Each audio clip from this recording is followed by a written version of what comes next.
Buongiorno amici di Calcio Napoli 24 TV e ben ritrovati con Calcio Napoli 24 Live. Emanuele Bernardo, me lo potevi dire che l'effetto di questa maglia verde sotto la giacca blu non era proprio il top, però ti ringrazio lo stesso. Andiamo a salutare il nostro regista particolarmente pimpante questa mattina, come sempre. Del resto, un buongiorno da Vincenzo Credendino. Vi ricordo le modalità attraverso le quali seguirci fino alle 14. Saremo in vostra compagnia sul 79 del digitale terrestre e ovviamente su YouTube. Ed è lì che ci aspettiamo di leggere i vostri messaggi, le vostre considerazioni, soprattutto pronto a rispondervi Riccardo Catapano. Ciao Ricky, come stai? Buongiorno a tutti, tutto bene, fortunatamente anche io stavo per mettermi una maglia verde. Poi fortunatamente sei passato davanti a uno specchio.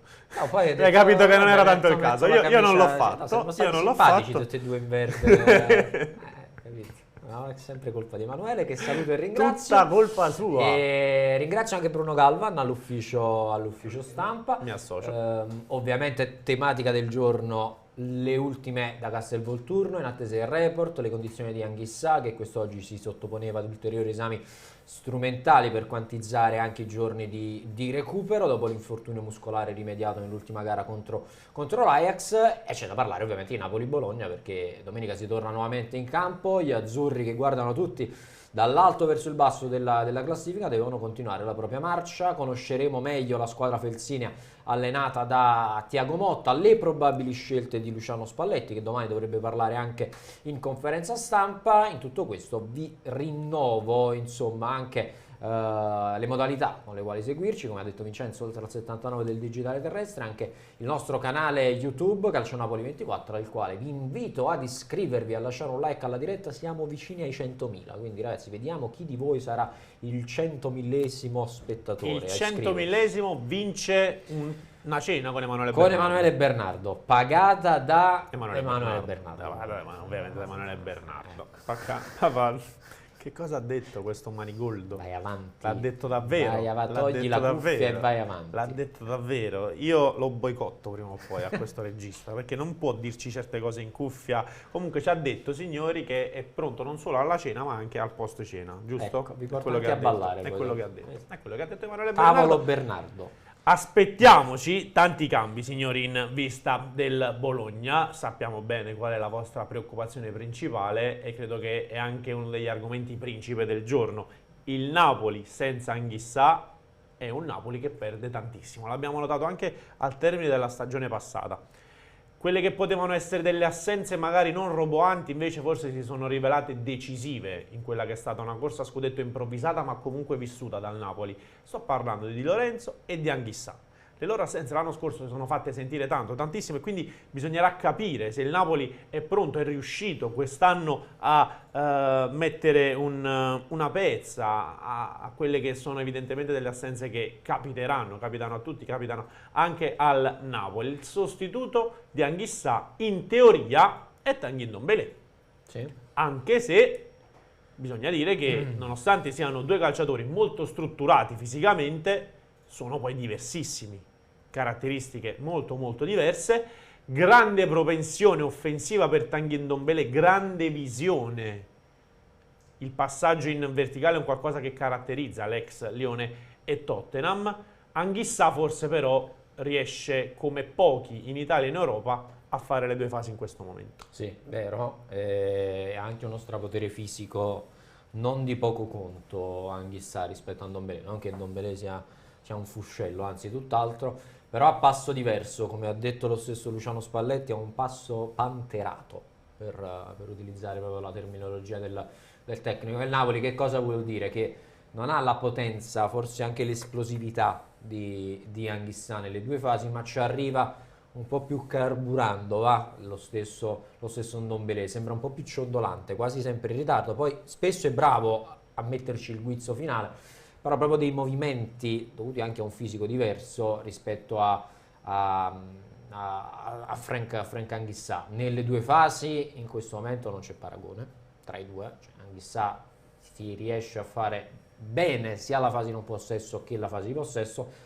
Ndombele deve migliorare in quella di non possesso, questo è poco ma sicuro, perché lui è una mezzala, tra l'altro sinistra, quindi gioca dall'altra parte, più nella zona di Zielinski, si può adattare anche a destra, però sappiamo che la tattica, per così dire, italiana è diversa da quella francese, da quella del campionato inglese in Premier League. Io, nonostante questo, sembra che sto quasi crocifiggendo Ndombélé, invece non è così, perché lo sapete, l'ho detto più volte, io mi fido tanto del centrocampista francese, per me è un giocatore molto forte, che sta entrando in condizione e sta entrando anche in quelli che sono gli schemi di Luciano Spalletti, quindi più si andrà avanti e più vi farò vedere come Ndombélé sarà utile a questa squadra. A me nelle ultime partite è piaciuto, e anche non poco, con la Cremonese il primo tempo addirittura, l'ho detto, meglio di Anghissà, nell'ultima partita anche è entrato molto bene, e in questo momento secondo me lui si ritaglia quello spazio, cioè a partita in corso lui entra benissimo, deve tarare però quelli che sono i 90 minuti e il partire da titolare, un po' la gestione dell'energia, ecco, è su quello che Spalletti sta lavorando e sta migliorando, perché sulle qualità di Ndombélé io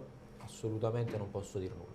Continuiamo a parlare del calciatore ex Tottenham e lo facciamo con il direttore Giancarlo Padovan. Grazie innanzitutto direttore per essere oggi qui con noi, buongiorno. Grazie a voi, grazie dell'invito, grazie della partecipazione, sono tutto vostro. Direttore, vorremmo parlare di Ndombélé. Andiamo subito a farti una domanda che secondo me ci sta.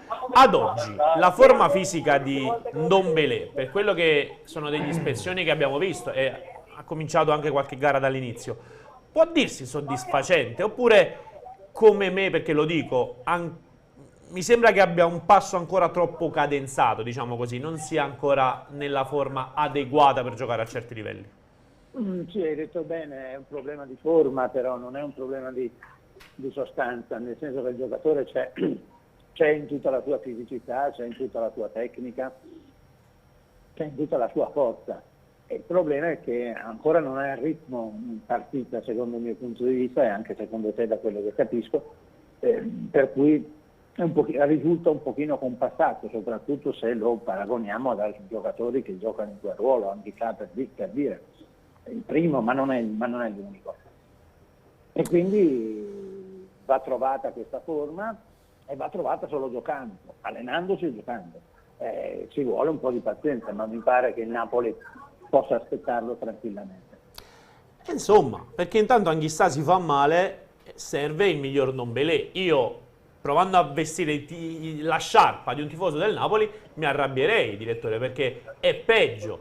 Ndombélé è arrivato ormai da qualche mese. Qual è il problema? Perché non riesce ancora ad entrare in condizione? Lo sappiamo, i longilinei hanno esatto, chiamiamolo così, un metabolismo sportivo diverso rispetto ai brevilini, e va bene, ma non è che sono passate 2 settimane, sono passati quasi 3 mesi. Ci sono giocatori che, ecco, per dare un giudizio giusto, per dare un giudizio equilibrato, per dare un giudizio fondato, bisognerebbe avere lo storico di Dembélé, cioè che cosa ha fatto prima di arrivare al Napoli, quanto ha giocato, quanti infortuni ha patito, quanto tempo ci ha messo per recuperare. Solo avendo questo storico, secondo me, si può capire qualcosa del giocatore. Però è vero quello che dici, serve adesso, però quando io dico il Napoli può aspettarlo, adesso il Napoli Dembélé ha l'occasione di giocare e ha l'occasione di allenarsi. Io credo che giocando e allenandosi e quindi acquisendo il ritmo partita, il giocatore torni a essere quello che si pensava fosse.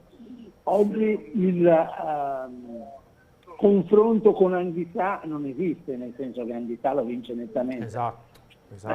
Però oggi c'è bisogno di Dembélé. Vediamo, perché ripeto, gli allenamenti e il lavoro si fanno proprio per migliorare, e io credo che Dembélé sia un giocatore migliorabile dal punto di vista fisico e anche dal punto di vista tecnico, come tutti. Però insomma io avrei fiducia, ecco. Ce l'abbiamo qui in sovrimpressione, grazie al nostro Emanuele Bernardo, lo storico dei problemi fisici legati a Tanguy Ndombélé, e bisogna dire che è un calciatore tutto sommato integro, anzi la cronaca riferisce di un ultimo infortunio, un non meglio precisato problema fisico che gli avrebbe fatto saltare solo una partita, risalente al 2020, ergo Ndombélé, poi vediamo qui, salta 3 partite, ne salta 3, ne salta 2 con il Lione, come dire, costante ma breve, mai ha avuto particolari infortuni, diciamo così, però guarda, risalgono al 2019-2020, Che significa, Riccardo? Che questo è un calciatore che poi ha stava giocato poco, bene, sì, che però ha poi giocato ha pochissimo, giocato quindi è forse neanche un problema fisico, ma di ritmo partita, Sì, esatto. e allora a quel punto sono d'accordo con il direttore Giancarlo Padovan. Sono scelte Solo tecniche. giocando può ritrovarlo. Assolutamente sì. Il direttore poco fa parlava del confronto ovviamente tra Anghissà e Ndombele, che in questo momento tutti quanti noi diamo il camerunense come favorito, diciamo così, in questo duello. Io, a proposito di duello, chi lo vince in questo momento tra Osimhen, Raspadori e anche Simeone il duello? Eh, Beh, bisogna dire la verità. Sono tre giocatori che stanno bene, che hanno caratteristiche diverse, tutti e tre per fortuna del Napoli, e che segnano tutti. Oggi, francamente, io non rinuncerei mai a Raspadori, oggi. Domani può darsi che ci sia la necessità o di farli convivere, e non è possibile farli convivere tutti e tre, o di farne convivere almeno due di questi giocatori. E allora io azzardo, la butto lì naturalmente. Perché non pensare di fare un Osimhen prima punta centrale e Raspadori punta laterale? Napoli si squilibrerebbe un pochino, ma Raspadori ha quelle capacità, quella sensibilità per venire ad aiutare i compagni anche sotto la linea della palla. Mi piacerebbe vederlo, insomma. Oggi però onestamente dico o gioca l'uno o gioca l'altro o gioca quest'altro, perché il Napoli con questo sistema di gioco e con i giocatori che lo interpretano, non dico che è una macchina perfetta, perché di perfetto non c'è niente al mondo, però è una macchina straordinaria, ecco, almeno straordinaria, eccezionale, e quindi io francamente non andrei a toccarlo. Però se mi dite chi dei tre metto in campo, io metto in campo Raspadori. Direttore, effettivamente se guardiamo al recente passato, perché il Napoli passò dal 4-3-3 al 4-2-3-1? Perché bisognava far convivere, tra virgolette, Mertens e Osimhen. E quindi si scelse questa veste tattica. Ad oggi, se effettivamente Osimhen è quell'attaccante particolare, diverso, che quindi metti in campo perché ti consente di sfruttare occasioni di gioco che altrimenti non sfrutteresti, mentre poi c'è un Raspadori on fire, tra virgolette, quindi anche in questo caso difficile da lasciare in panchina, si potrebbe passare al 4-2-3-1. Però Hai ragione, perdendo... quando l'ha fatto? Che ha detto, direttore? Quando l'ha fatto, mi Sì. pare sia stato, correggimi se sbaglio, perché non ho come voi una visione così precisa del Napoli, ma mi pare che l'abbia fatto con Lecce, mi sbaglio? Sì, era un 4-2-3-1. Sì, sì. E all'epoca però... E ha cambiato diversi interni. C'era Ndombele, giusto, però però? ne ha cambiati 8 esatto. in una sola Sì, partita. è vero, hai ragione, ne ha cambiati troppi. Sì. Infatti mi ricordo quando commentammo quella partita, dicevamo si può anche cambiare il sistema di gioco, ma 8 giocatori o 6 giocatori o 7 giocatori o più di mezza squadra è troppo. Sai, quando un allenatore ha trovato la quadratura del cerchio fa fatica a cambiare, perché il Napoli oggi vince, stravince, impressiona per bellezza in Italia e in Europa, sembra una squadra inarrestabile, e allora ci si domanda perché andare a cambiare, tanto più che se mi parlate di giocatori che devono andare in forma, Osimhen ha bisogno di andare in forma, perché non è in forma, ha fatto un gol bello di opportunismo, ma non è ancora se stesso, perché è stato fermo tanto. Quindi secondo me oggi si può proseguire con Raspadori e Ciolito, e poi vedere quando entrerà Osimhen chi deve giocare. Teniamo anche conto che non sempre e non tutti insieme contemporaneamente i giocatori saranno in forma, avranno un calo anche di rendimento, e quindi l'alternanza sarà naturale. Direttore, arriva un'ultima ora, propriamente siamo al telefono su quella che era la materia di trattazione precedente. Anghissà, elongazione del muscolo semitendinoso della coscia destra. Leggo un comunicato del Napoli in questo momento apparso sul sito ufficiale del Club Azzurro. Frank Anghissà, come da programma, ha effettuato questa mattina esami clinici che hanno evidenziato una elongazione del muscolo semitendinoso della coscia destra e il centrocampista azzurro proseguirà le terapie già cominciate. Riccardo Catapano, tu che hai importanti studi medici alle spalle... Assolutamente no.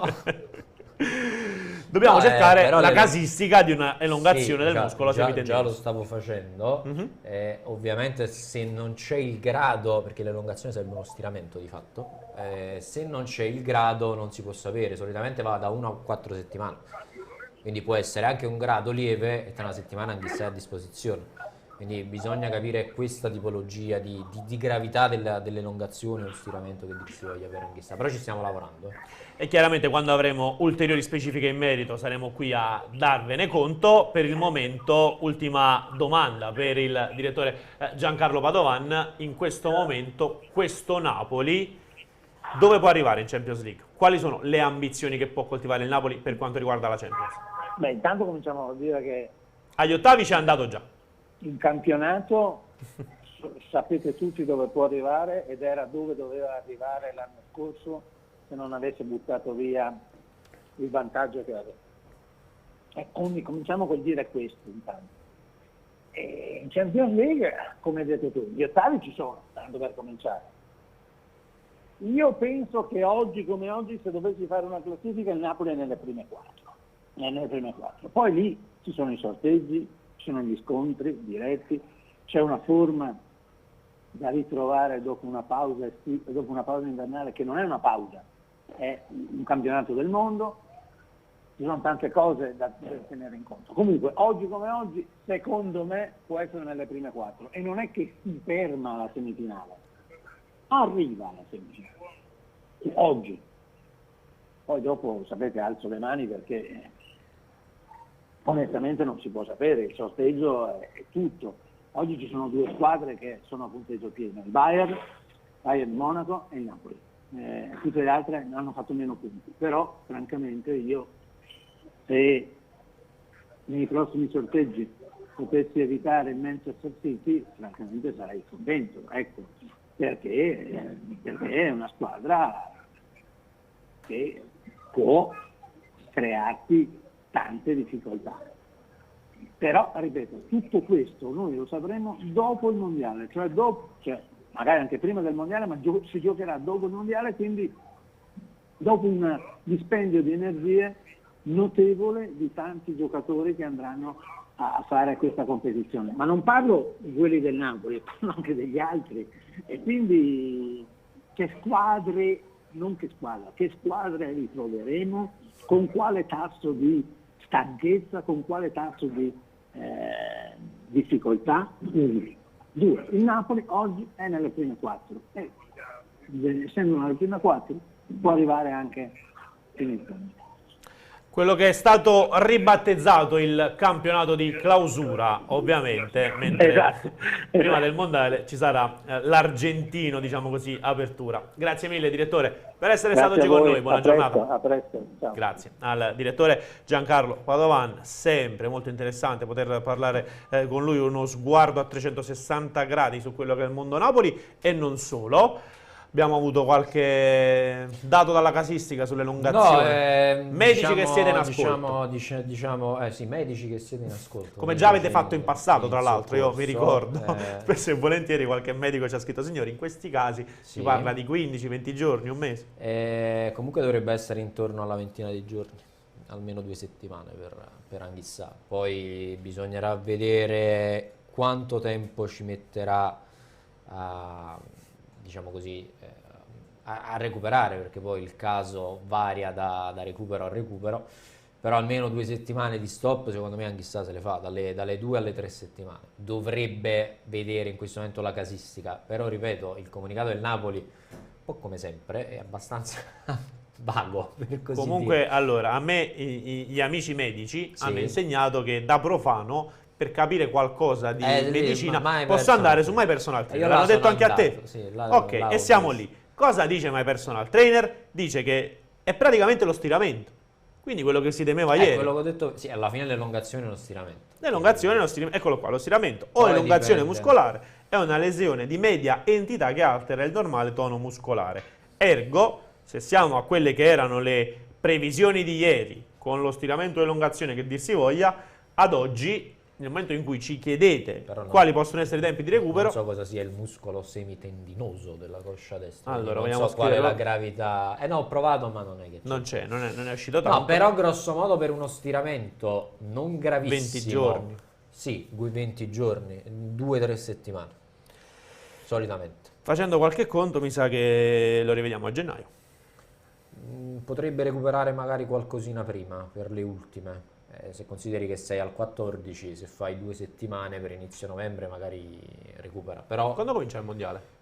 14 c'è l'ultima giornata e poi c'è la sosta, quindi potrebbe anche farcela per l'ultimo o per le ultime 2, anche perché se non sbaglio c'è anche il turno infrasettimanale di mezzo.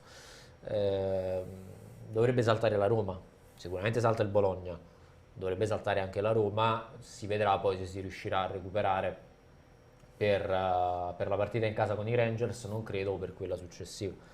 Non credo che lo rivediamo a gennaio, cioè dovrebbe rientrare prima, però attendiamo ovviamente anche delucidazioni magari da chi ne sa qualcosina in più di noi dal punto di vista medico. Noi in questo momento stiamo facendo, diciamo così, stiamo provando a capirci qualcosa, mettiamola così. Mi sembra anche corretto, al fine di dare Il fatto che non ci siano lesioni, vedi, già questo potrebbe essere qualcosa di importante. Siamo in attesa chiaramente di andare con i prossimi collegamenti. Emanuele, insomma, con il prossimo ospite mandiamogli le modalità, spieghiamogli le modalità attraverso le quali connettersi con noi, poi che sia video o solo audio, proviamo a settare il collegamento che state facendo. L'importante è che si possa sentire al meglio, anche perché è un super ospite, caro Riccardo, è il classico super ospite. Allora... Mai sentito parlare di un super ospite nell'etere campano?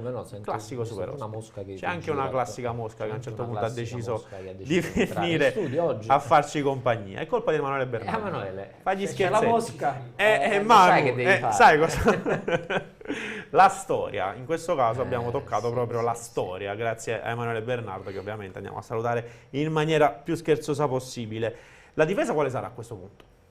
Secondo me gioca Ostigard col Bologna. Se contro l'Ajax avevo detto Juan Jesus, o Juan Jesus che dir si voglia, dico Meret, dico Di Lorenzo, dico Ostigard, Kim e dico anche Mario Rui.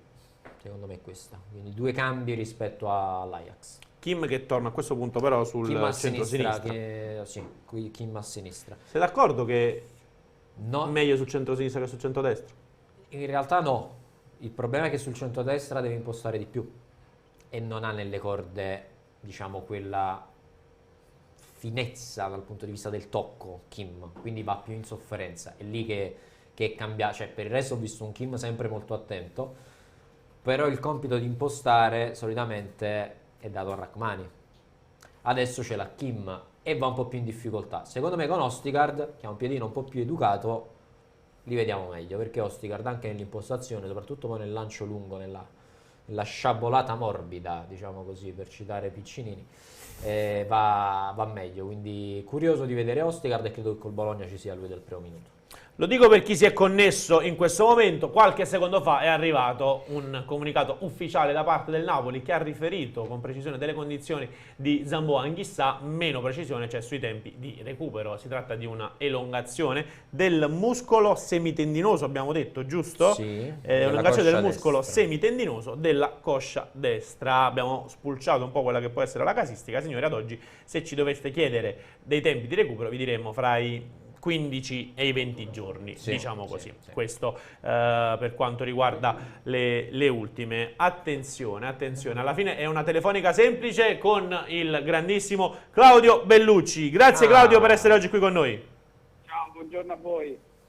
E allora, parliamo ovviamente di una partita a te molto cara, si parla di Napoli-Bologna, conosci molto bene entrambe le piazze, in questo momento è chiaro che c'è una favorita che gioca in casa, Bologna che vorrà provare a mettere in difficoltà gli azzurri. Cosa ti ha interessato, entusiasmato se possibile di questo Napoli in maniera particolare fino a questo momento?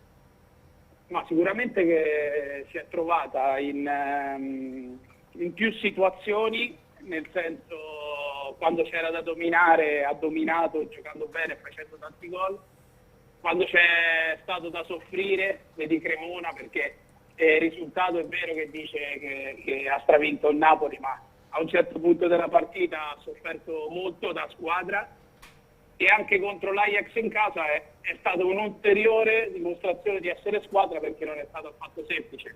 Poi lo sappiamo che i singoli fanno la differenza, in questo momento diciamo che il Napoli a livello singolo e di squadra è superiore alle altre, sia in Italia che in Europa, a parte vorrei vederla giocare con squadre ancora più forti. È superiore alle altre anche come allenatore? Ma sicuramente Spalletti a ora è l'allenatore, no, non perché lo dico io, ma c'è stato anche un articoli di giornali stranieri che lo indicano come l'allenatore che ha avuto più continuità, anche se non ha mai vinto questo benedetto scudetto, però a livello di gioco è quello che ha fatto cambiare tante volte marcia alle società e alle squadre dove è andato. Abbiamo parlato dei singoli, in questo caso abbiamo parlato di Spalletti, prima di alcuni singoli del Napoli. Io la butto lì. Ma Raspadori, ma non è che ci ricorda in qualche cosa Claudio Bellucci? Me lo dicono, sì. A livello, cosa livello rivedi, mister, di fisico, te in Giacomo? A livello fisico sicuramente, perché no, una cosa che mi piace è che Raspadori calcia a destra e a sinistro in egual modo magari come facevo io, ma quello è un dono che ce l'hai dalla nascita, e lui lo sta facendo molto bene, perché abbiamo visto il gol che ha fatto in Champions di sinistro, non ci ha pensato minimamente di girarsi sulla destra, quindi è proprio un ambidestro naturale. Quindi mister, a questo punto, vista anche la somiglianza, parliamoci chiaramente, dovessi scegliere, ti affideresti sempre a lui e non a Osimhen? Ma guarda, ti dico la verità, il ritorno di Osimhen secondo me è un punto di forza. Abbiamo visto con quale rabbia ha giocato l'ultima partita. Naturalmente purtroppo per lui e purtroppo per il Napoli, perché poi la prova non ce l'abbiamo mai quando un giocatore è assente. Secondo me il Napoli ha trovato una quadratura. Mi sembra a ora che Raspadori sia più funzionale a quello che vuole Spalletti, perché secondo me fa giocare più la squadra. Poi quando c'è da difendersi e attaccare gli spazi, Osimhen è uno dei più forti al mondo, questo senza ombra di dubbio. E allora vado più nello specifico, provo a essere anche più cattivo. Tutti quei fuorigioco, è colpa del nigeriano che attacca la profondità sempre e comunque, o è magari semplicemente, non lo so, un discorso che sono gli altri a servirlo e a non capire i suoi tempi? No, quando vai tante volte in fuorigioco ci sono tante componenti. Io lo vorrei sempre un attaccante che attacca solo la profondità, perché se giochi con gente forte sotto la prima punta come Politano, Kvara, lo stesso Raspadori, Zelinski, io li farei sempre allungare la squadra. Poi se tante volte vai in fuorigioco, pazienza, però quando non va in fuorigioco tante volte si trova davanti alla porta, e quindi per un attaccante, per un allenatore, avere un giocatore che attacca la profondità è fondamentale. Mister, io ti ringrazio per questa considerazione, perché? Perché in tanti, io in primis, mi lascio comunque affascinare da quelle che sono trame che con un Raspadori riescono in un modo e invece con Osimhen riescono in un altro modo. Il fatto che tu da allenatore giustamente ci dica: ragazzi, guardate che è importante avere qualcuno che attacca la profondità in questo modo, perché ok, fuorigioco, però basta una e lo ritrova, e se si ritrova davanti alla porta, questo mi fa la differenza. Io magari penso al gol che ha fatto Raspadori, per esempio, no? Pallone al limite dell'area, controllo, tiro. Quello Osimhen non lo fa. No, non ce l'ha. O no, mister? Ma sono giocatori totalmente diversi che possono giocare anche insieme. Cioè, per esempio, quando stai sotto pressione a metà campo, che magari la squadra avversaria ti prende il sopravvento e non riesci a giocare come vuoi, con Osimhen puoi alzare la palla, per esempio, puoi scavalcare il centrocampo, togliere pressione ai tuoi centrocampisti. Con Raspadori lo fai meno, sì, può aprire in fascia, però tenere la palla con difensori evoluti e forti come abbiamo in Serie A e come ci sono in Europa è difficile. Secondo me sono talmente tanto diversi che possono giocare insieme.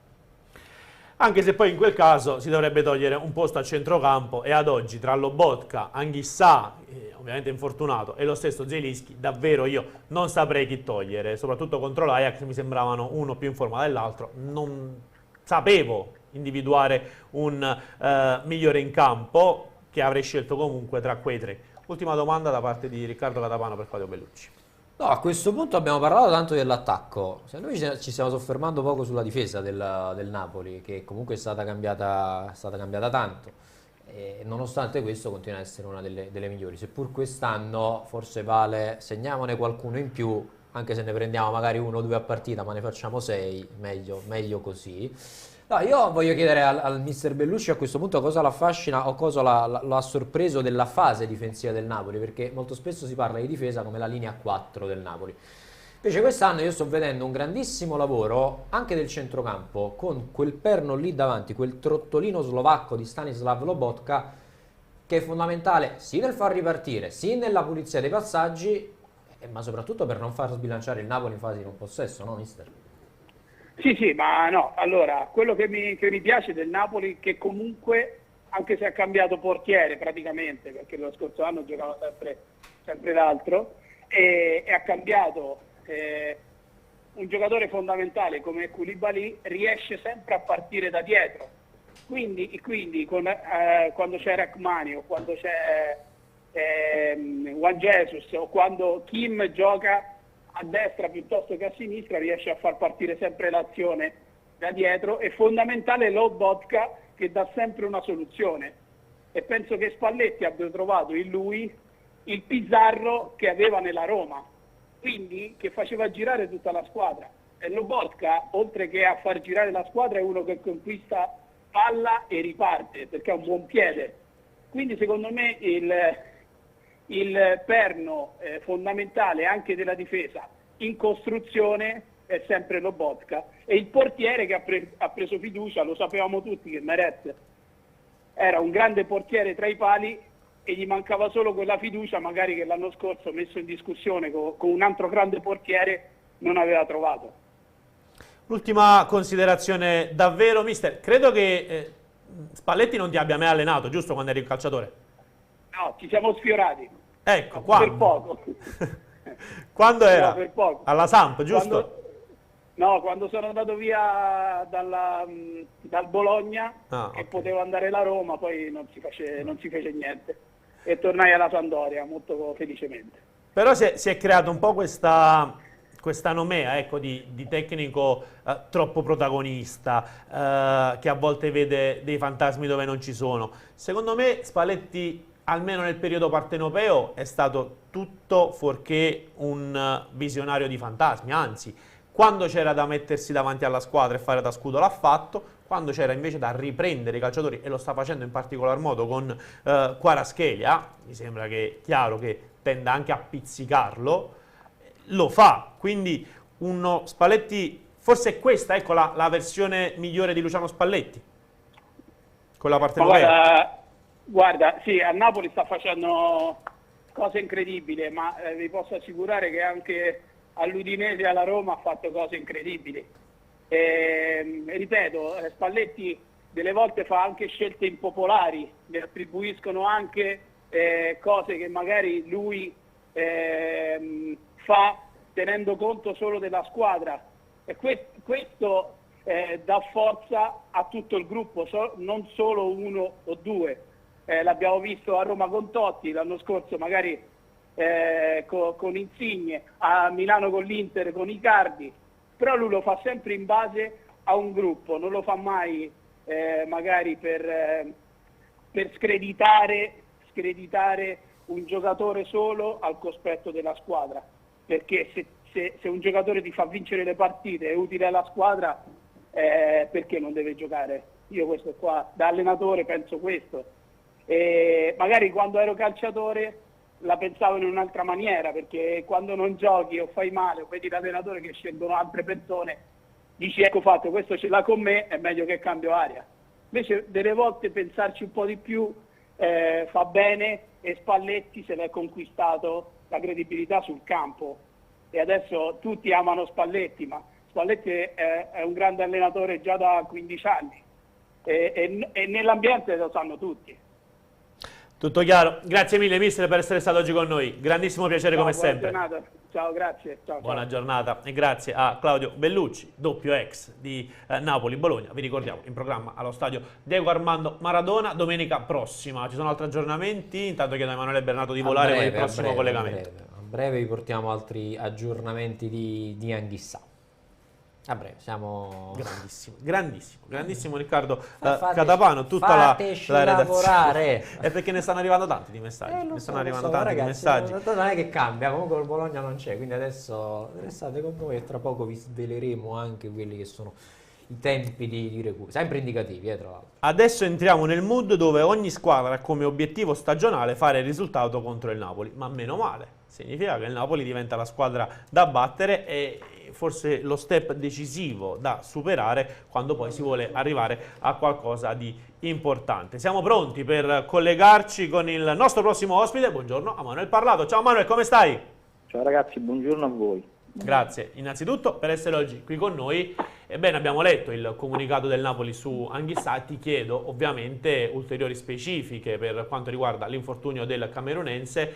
Ad oggi, Riccardo, correggimi se sbaglio, ci sembra di capire che questa elongazione potrebbe portarlo ad un periodo di stop tra i 15 e i 20 giorni. Sì, c'è da valutare in questo momento l'entità di questa elongazione o stiramento che dir si voglia, se è più lieve oppure un po' più grave. Solitamente lo storico va da 1 o 2 settimane fino a un massimo di 4 settimane, quindi siamo in questo momento nel range, dovrebbe essere intorno a una ventina di giorni, 15-20 giorni, da quello che ci arriva. Adesso vediamo altro. Manuel, attese? Ci sono altre? Guarda, questo dipende penso che sia fatto soggettivo, il recupero. A me è capitato di avere un tipo di infortunio, però è chiaro che io sono un soggetto e posso metterci un mese, mentre invece un atleta come Anghissà ce ne può mettere la metà.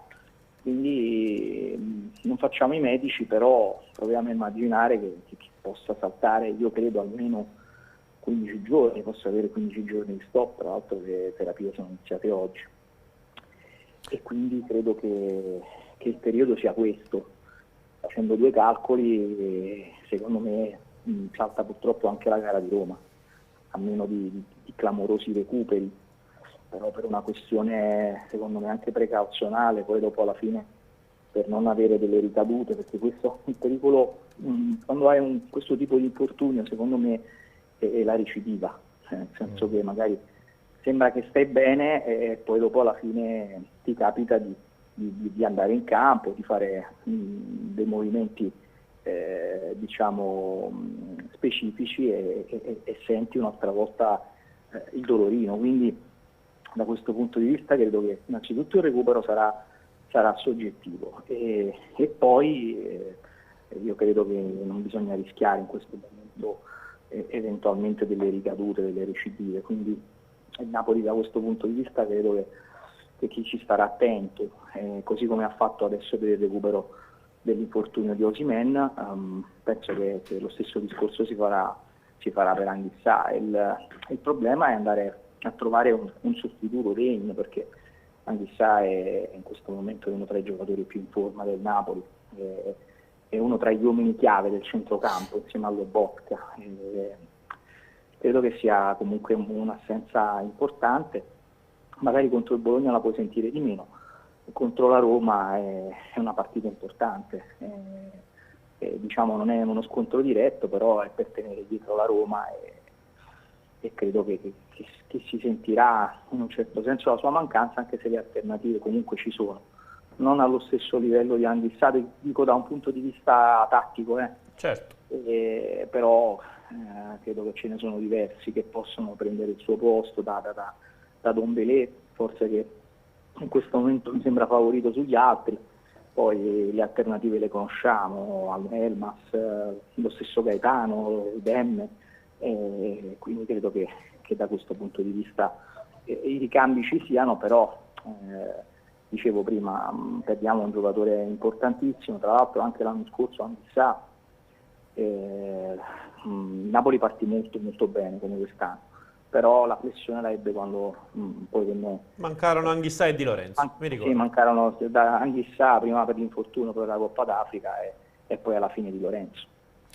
Manuel, citavi Elmas e magari potrebbe essere proprio questa l'occasione di rivedere il Macedonia a certi livelli. Io onestamente lo dico, a me da esterno alto a sinistra, prima al posto di Insigne e poi al posto di Kvaratskhelia, ma ha sempre convinto poco. Come mezzala forse potrebbe essere effettivamente un modo per ritrovarlo, perché anche in base ai messaggi che ci arrivano è quello che ad oggi mi sembra un po' più, quello un po' più avulso dal contesto spallettiano. Sì, Elmas è uno che si adatta, però è chiaro che si è adattato in tutti i ruoli, qualora Spalletti lo dovesse chiamare in causa, credo che si risponderebbe ovviamente nel migliore dei modi come ha sempre fatto, quindi Napoli ha questa opportunità di avere un giocatore molto duttile tatticamente come Elmas che si adatta, però io proverei Dombele ed eventualmente magari Elmas, vediamo Dombele, anche se dicevamo le caratteristiche sono diverse, l'abbiamo visto al posto di Zielinski, quello è il suo ruolo come caratteristiche, però è una perdita importante Anghissà, non ci voleva. Riccardo. Sì, Manuel, il Napoli però ha dimostrato, secondo me, in questa prima parte di stagione di saper sopperire a quelle che sono le problematiche. Testimonianza forse anche di quello che si sta dicendo tanto, di un aspetto mentale più leggero di questa squadra, che l'anno scorso, quando non c'è stato Di Lorenzo, come hai sottolineato tu poco fa, è andato in difficoltà. Quando non c'era Osimhen, le statistiche offensive sono calate. Quando Zielinski magari non giocava al 100%, idem. Quest'anno si ha la sensazione che invece si ha la leggerezza mentale di dire ok, i problemi ci sono, facciamo del nostro meglio per provare a superarli. Un po' forse il segreto di Pulcinella, di questa nuova squadra di Spalletti. No, è il segreto del nuovo Napoli spallettiano, sì. Della serie, cambiando l'ordine degli addendi il prodotto non cambia e dobbiamo vederlo, perché è successo così in attacco negli altri anni. Quando si è infortunato Osimhen la mancanza l'abbiamo sentita, e come, cioè, ricordiamo che abbiamo visto giocare, che ne so, Politano, Falso 9, Lozano come centravanti. Quest'anno è tutto diverso, anche rispetto alle rotazioni che ci saranno, soprattutto in attacco con Osimhen, Raspadori e Simeone. Credo che ci siano delle varianti tattiche e soprattutto spazio per tutti, per far rifiatare un po' tutti. Io, ecco, Spalletti non vuole sentire più parlare di turnover. Li possiamo definire quelli dei 60 e quelli dei 30 minuti. Ormai dobbiamo ragionare in questa maniera qui. Quindi ci sarà spazio per tutti. In attacco adesso c'è veramente l'imbarazzo della scelta. Dobbiamo vedere come funzionerà, come gestirà questa assenza Spalletti e quali saranno i nuovi equilibri del centrocampo del Napoli. Magari c'è qualcosa in mente che noi in questo momento non riusciamo ancora a immaginare. Manuel, quando diventi forte, sai che succede? Che tutti poi ti vogliono battere, e ti vogliamo salutare con questo messaggio che ci arriva dalla nostra chat. Lina Vernaccia, non so se la conosci, ti scrive: Manuel, ti batto a padel. Ecco, vedi. Vabbè, sì, ormai il padel è come il calcio, no? Tutti quanti sono diventati un po' esperti. Tra l'altro, diciamo, la conosci? No, non la conosci? No, non la conosco, Ok. Capito? Va bene così, vuol dire che lo sport è cresciuto molto, quindi va bene che tutti possano parlare di padel e possano magari immaginare di poter battere un avversario più forte sulla carta. Tra l'altro diciamo che inizia anche l'ATP 250 di Napoli, adesso, anche di padel? Assolutamente. Di tennis. Ci sarà ok. anche Spalletti, Vero. ci sarà Berrettini con la wild card. Il tempo magari di venirsi a vedere la finale perché si giocherà Roma-Napoli. Esatto, il Però 23 giusto ci sarà Sì, la finale. sì, La sì, finale sì. è il 23, adesso invece iniziano il round di qualificazione, se non sbaglio già da domani, mentre il 17 poi ci sarà il via del torneo il tabellone principale. Con Quindi... Berrettini, ma c'è ancora una wild card. Sì, wild card. No, dico Berrettini ne ha sfruttata una, ce n'è ancora un'altra. Manuel, la prendi tu, no? È tua quindi, Manuel. No, io no, tennis no, per la padel magari con una raccomandazione. Va bene. Grazie Ciao, mille, Manuel, Manuel, un grazie. abbraccio. Ciao. Salutiamo Manuel, parlato di Sport Italia ed effettivamente, eccola qui questa immagine, Sì. Tennis Napoli Cup, presente anche Lucianone Devo Spalletti, prendere a riferirlo il è Repubblica, in programma dal 17 al 27 di ottobre, quindi sì, In realtà dal 15, a partire da perché già da domani il round di qualificazione Ah, ci ok, stanno, ok. quindi Poi va dal 17 15. il vero e proprio torneo. Sì, Finale esatto. il 23 ci sarà Matteo Berrettini e qui Sì, le wild vendite schizzeranno. Infatti mi devo Sicuro. muovere, devo comprare i biglietti. Idem. Se le trovi, devo prendine comprare- uno e No, ti do ce i ne soldi. sono ancora per domenica, domenica 23. No, io cerco la semifinale ovviamente. Domenica 20, il Napoli quando Domenica gioca? 23 è la finale, Ok, sabato le il semifinali. Napoli quando gioca in tutto Il Napoli ciò, dovrebbe perché giocare altrimenti domenica sera, se non vado errato, prendo- contro la Roma. Roma-Napoli è Sì. il 23? Il 23 sera, vado a cercare meglio, Tanto sì, quella è 23 la- sera, deve 20 e essere 45 Roma-Napoli. È bello per sabato. Quindi Spallettone non ci sarà sicuramente per la finale, forse le semifinali. Ma ma neanche nemmeno. conferenza. Sì, anche perché ha fatto l'abbonamento. Anche perché ha fatto appunto. l'abbonamento, quindi magari lo vedremo, sai, girovagare per Vabbè, i campi. andate a vedere comunque l'ATP a Napoli Andateci ragazzi, 250, andateci ragazzi. che- Tra l'altro ci sarà anche Matteo Berrettini, quindi Berrettini, Sonego, Bernardo. Musetti, giusto se non Bernardo sbaglio. pure verrà. Bernardo, a fa che Bernardo. wild A card, fa che? ecco, te la puoi prendere tu, te la c'è tu e Alessandro Marrazzi. Io prendo la white card La white al card. massimo, la white card. Sì, giusto per mangiare. Il attore scrive è il ranking più basso del tennis, sì, però comunque è un torneo ATP perché poi ce ne stanno Signori, gli altri. E ho quindi- capito che non è un Master 1000, non è nemmeno un ATP No, 500, Master però 1000 no. ringraziamo che a Napoli c'è un 250. No, vabbè, dai, ma non credo che signori. l'abbia detto con l'accezione negativa, nel senso dire è quello più tra virgolette basso, Sì, cioè sì, non è è più Wimbledon, basso. ecco, Non è per così Wimbledon. dire. Però è un Ragazzi, torneo ATP. Scusate, È un torneo scusate se ATP finora a ufficiale. Napoli non c'era, scusateci, E scusate. qui no, vabbè, ragazzi, ma nessuno deve fare polemiche perché dobbiamo. No, io me lo difendo, Ma il no, ma non torneo. era per dire. Non era per dire che era una cosa constatazione, bassa, era semplicemente una constatazione. informazione. Ovvio, non l'hai mai fatto, non è che vabbè, sono Napoli. Andiamo Mi subito fai fa a- un Master 1000? No, Non è che- facile, dove non è vai? facile, non è assolutamente Quindi non è facile. così, Se non è al 100% meglio non rischiarlo. Ecco, tu che ne pensi di Elmas pensavo schierato i mezzala? Berrettini. Di Elmas, per me il ruolo di Elmas è quello in questo Napoli. Esterno non mi convince, sotto punta men che meno, a destra peggio che andare di notte. Per me Elmas deve giocare mezzala a sinistra. Alternativa a Zielinski. Stop. La sosta sta a novembre, E dovranno poi giocare deve con la crescere nazionale. qua. Elmas deve crescere di testa. Allora, messaggio che potrebbe sembrare scontato, ma che scontato non è. Poi intanto possiamo anche iniziare a settare il prossimo collegamento, Emanuele. Jenny Lopez scrive una verità sacrosanta. È un fatto che dovrebbe essere chiaro comunque a tanti. Spalletti sa come fare. Voi non vi preoccupate.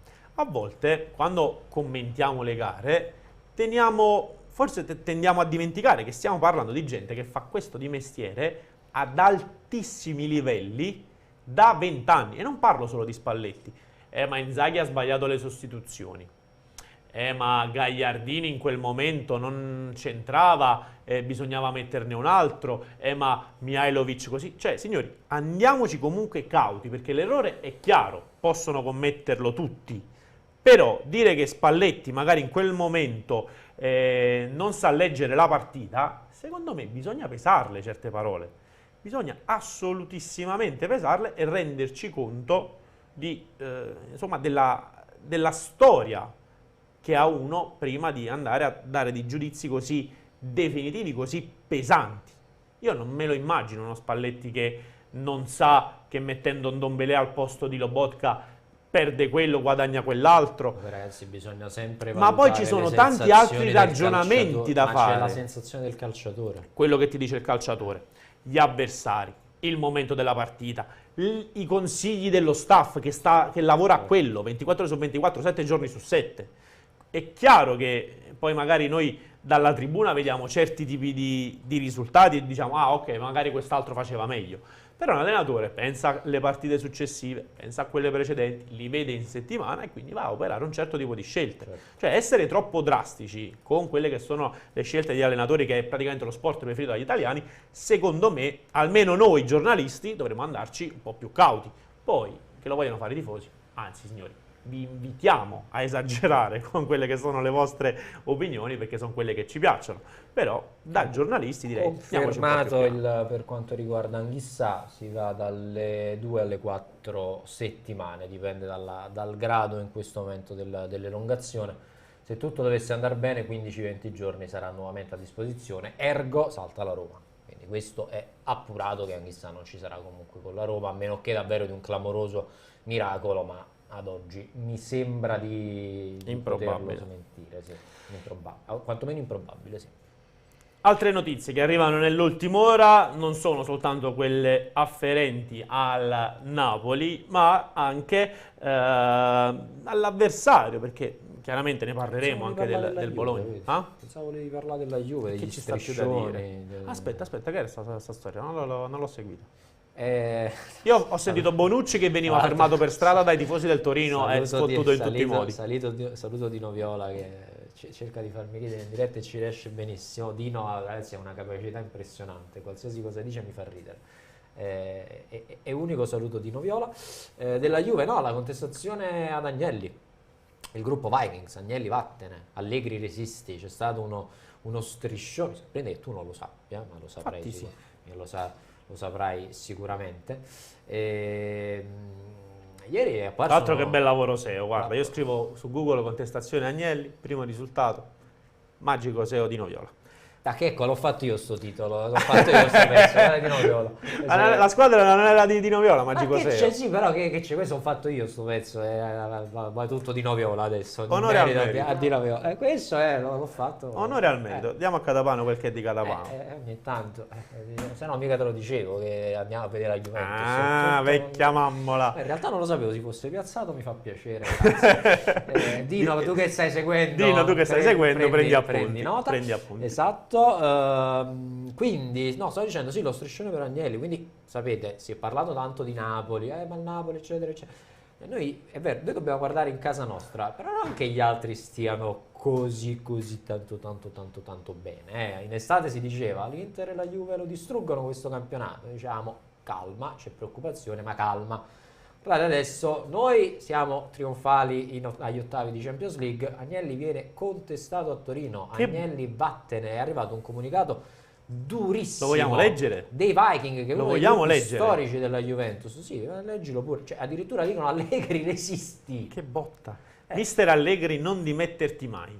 Chi rema contro non è degno di indossare la maglia. Fino a quando decideva il colore delle tende degli uffici amministrativi o lo spessore della carta igienica nei bagni degli spogliatoi della prima squadra, tutto filava liscio, scudetti, coppe nazionali e finali di Champions. Poi ha deciso di fare veramente il presidente. Via Marotta, via Paratici, via Allegri, via Sarri, via Pirlo, via le strisce sulla maglia, via il logo, via gli ultra dallo stadio, 700 milioni di ricapitalizzazione in 3 anni per avere una squadra piena zeppa di mediocri, un DS preso dalla Serie C, un amministratore delegato che di calcio sa solo che la palla è sferica, uno stadio trasformato in un cinema all'aperto. Lapo e John Elkann, è l'ora delle decisioni irrevocabili. Hai capito? Che botta. Che botta. Quindi Che alla botta, fine la sì. colpa non è di Allegri. Cioè il capro espiatorio in questo momento finisce Agnelli. per essere Andrea Agnelli. Ma ci sta, dai. Cioè, lascia stare, ci sta. Cioè, l'errore è anche... Cioè, Allegri pure sta facendo i suoi bei danni in questa squadra. Però è sotto agli occhi di tutti che la gestione societaria della Juventus, e lo diciamo da esterni, senza vivere ovviamente il mondo Juventus, abbia più di qualche lacune. Cioè, se qua parlavamo dell'idra di machiavelliana memoria, lì altro che 3 teste, ce ne sono 12, tutte in conflitto tra di loro, quindi è normale. Poi spendi, spandi, non è che ogni volta che c'è il deficit vai, vabbè, ricapitalizzazione, E non è che funziona proprio così, perché poi Elkann a un certo punto, la famiglia Elkann ovviamente, dice pure: caro Andrea, caro cugino, hai rotto un po' le scatole, quindi o inizi a fare business come devi fare oppure no. Questi stanno continuando a piangere per l'acquisto di Ronaldo, che un grande dirigente come Marotta aveva detto: ragazzi cari, fermatevi che questo è un bagno di sangue. Ecco, e i risultati adesso stanno provando a recuperare, ma vi parlo dell'aspetto economico, non di quello sportivo, perché poi quello sportivo è un caso a parte, però l'aspetto economico, insomma, in casa Juve hanno fatto davvero dei macelli clamorosi, sono quotati in borsa, ricordiamocelo sempre. Ottimo lavoro da parte di Riccardo Catapano. Vuoi introdurre il prossimo ospite, Riccardo? E se mi dici Raffaele Girioli. Ah, assolutamente sì, ragazzi, sì, voi avete visto il video che abbiamo pubblicato su calcionapoli24.it per quanto riguarda la questione di Diego Armando Maradona, che è una vergogna. Ce l'avete scritto in tanti e ci è sembrato doveroso, eccolo qua, grazie Emanuele, il video della vergogna. Guardate come le persone diversamente abili sono costrette a non vedere di fatto la partita. Guardate qui, questo qui dove c'è questa vetrata, guardate, esattamente, qui è dove dovrebbero sistemarsi le carrozzine delle persone diversamente abili. Secondo voi come fanno a vedere la partita? E questo video che abbiamo trovato sui social, poi abbiamo contattato anche il fautore, diciamo così, di questo video che ha sporto questa denuncia social giustissima e che noi abbiamo raccolto con grande tempestività, ma con grande dedizione, perché è giusto e è fondamentale che si parla del Napoli che vince, ma si deve parlare di quello e di quello, anche di quello che non funziona, e questo non funziona già da tempo. Dovremmo averlo in collegamento, giusto, Raffaele Girioli, alle nostre telecamere a questo punto. Raffaele, ci senti? Sì, buongiorno. Buongiorno. Ciao, a te, Raffaele, grazie. È un piacere averti qui con noi quest'oggi. Noi vi ringraziamo per quello che state facendo.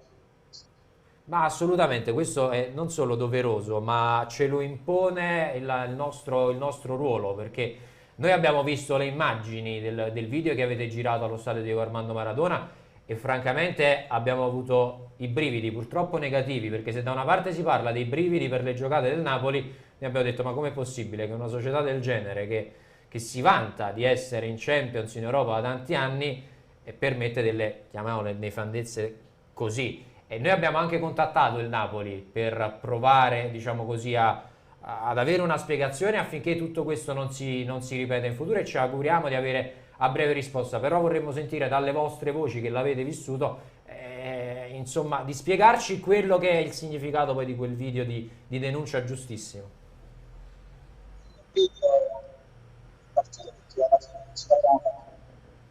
Siamo stati 50 minuti a studiare la polizia, tutti gli interessati possibili. Scusami Raffaele, scusami se ti interrompo, forse hai la mano davanti al microfono del cellulare perché non sentiamo ti benissimo. Sentiamo un po' a scatti, quindi se riuscissi semplicemente a appoggiarlo, proviamoci, tutto live. Eccoci qua. Ecco, adesso prova a parlare, Raffaele, per favore. Stavo dicendo. Sì, meglio, molto meglio. La fine non ce l'abbiamo fatta più. Avvicinati solo un po' per l'immagine, così ti vediamo meglio. Esatto. Avvicinati un po'. Ecco qua, adesso si vede? Vai. Stavo dicendo, quel video è partito perché comunque noi alla fine non ce l'abbiamo fatta più. Perché abbiamo chiamato steward, polizia e chi più ne ha più ne metta, e nessuno ha risolto il problema. Nessuno. Posso farti una domanda, Raffaele? Nel momento in cui siete arrivati a questa situazione, credo che voi abbiate provato a dire: signori, ma è possibile sedersi? Qual è stata la risposta? Senza voler, insomma, giudicare nessuno. No, si giravano e dicevano: ma davanti a me stanno seduti, ma se voi non vi sedete e li fate sedere, nessuno si siederà. Nessuno. Io sono stato dal 10 minuti prima della partita, e che ho iniziato a vedere l'andazzo come stava andando, perché io sono il papà di un bambino fortunatamente che deambula. Allora, bene o male, stando pure in piedi, forse un pochino la poteva vedere la partita. ma mi sono messo nei panni di Antonio, che siamo cresciuti insieme, ed altre persone che sono in carrozzone, ed era un ambiente non per loro.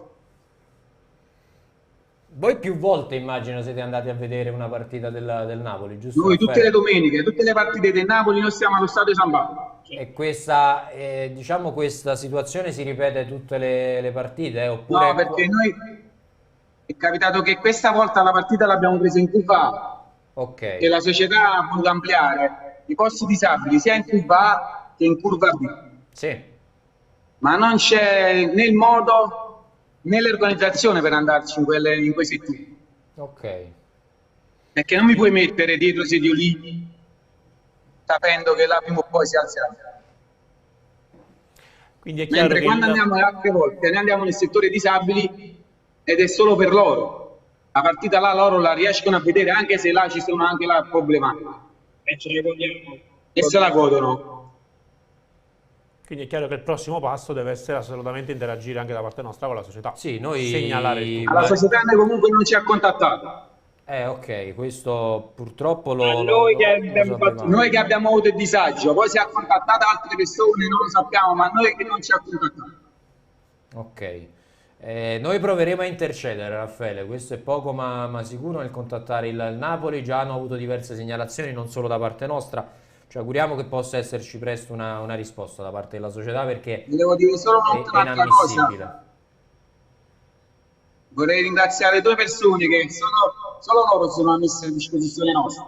Sì, Un poliziotto che si chiama Raffaele, però non so il cognome, e lo ringrazio di cuore. È l'unico che mi è stato vicino durante quella battaglia che ho fatto. E uno che stava nella guardia medica, che loro hanno iniziato a vedere la partita solo nel secondo tempo. ok. Grazie a uno che sta nella guardia medica che mi ha dato una mano per farli sedere. Per il resto, sia il pubblico, perché qua la coppa è anche del pubblico, Ah sì, è certo. sia degli steward e sia di altri poliziotti, ci hanno abbandonato a noi stessi.